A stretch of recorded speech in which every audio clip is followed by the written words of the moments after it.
নমস্কার বন্ধুরা, পুনর্বিনী লাইভিং কিচেনের তরফ থেকে ছোটদের ভালোবাসা বড়দের পড়া। আজকে একটা ভিন্ন স্বাদের রান্না করে আপনাদেরকে দেখাবো। পুরো ভিডিওটা প্রথম থেকে শেষ পর্যন্ত দেখতে থাকবেন। আজকে রান্না করব ডিমের ডেভিল। এই যে ডিম আর আলুটা সিদ্ধ করে নিয়ে নিয়েছি, এখানে পেঁয়াজ বাটা আদা বাটা নিয়ে নিয়েছি, আর নিয়ে নিয়েছি বিস্কুটের গুঁড়ো। এবারে ডিমটা কেটে নেব। ডিমটা আলুটা সেদ্ধ করে নিয়েছি, ডিমটা কেটে নেব।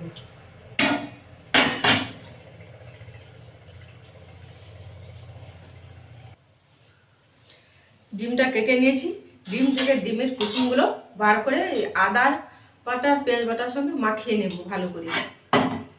ডিমের কুসুমগুলো বার করে নেব।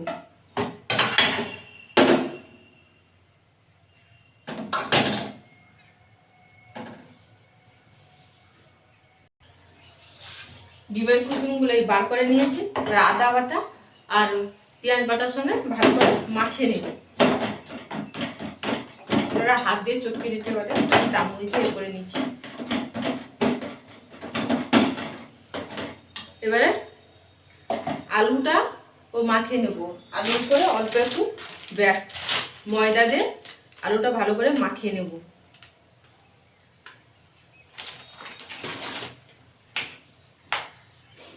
দুটো একসঙ্গে ভালো করে মাখিয়ে নেব।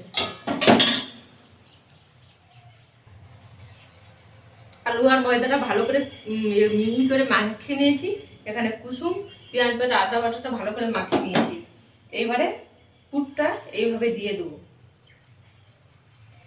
দিয়ে একটা ডিম দিয়ে দেবো, দিয়ে অল্প করে আলুর এটা ভালো করে হালকা স্পট করে আলুর এটা এইভাবে দিয়ে দেবো।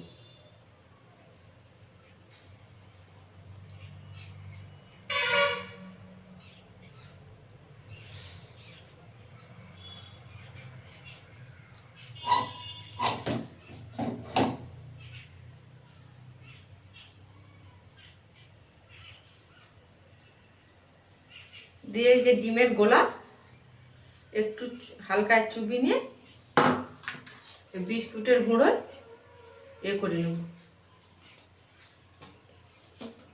এইভাবে সবগুলো বানিয়ে নেব।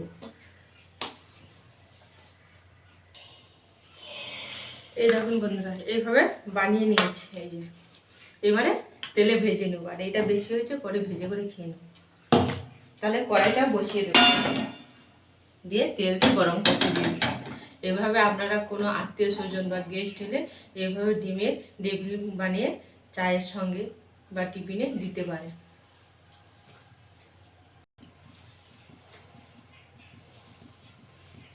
এই কড়াইটায় তেল গরম হয়ে গেছে, এবারে দিয়ে দেবো। হালকা তেলে দিয়ে দেবো।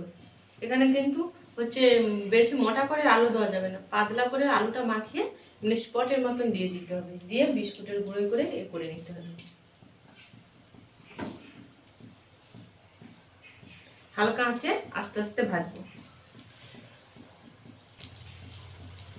আস্তে করে একটু উল্টে দেবো।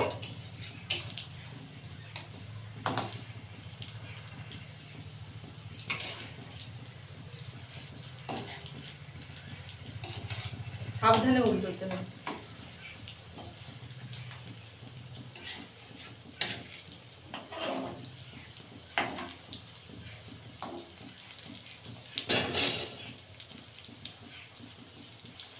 এই দেখুন বন্ধুরা, লাল লাল করে ভেজে নিয়েছি।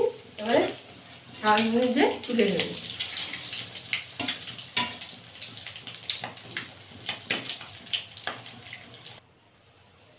ডিমের ডেভিলটা হয়ে গেছে দেখুন। তাহলে বন্ধুরা আজকে আসছি, টাটা।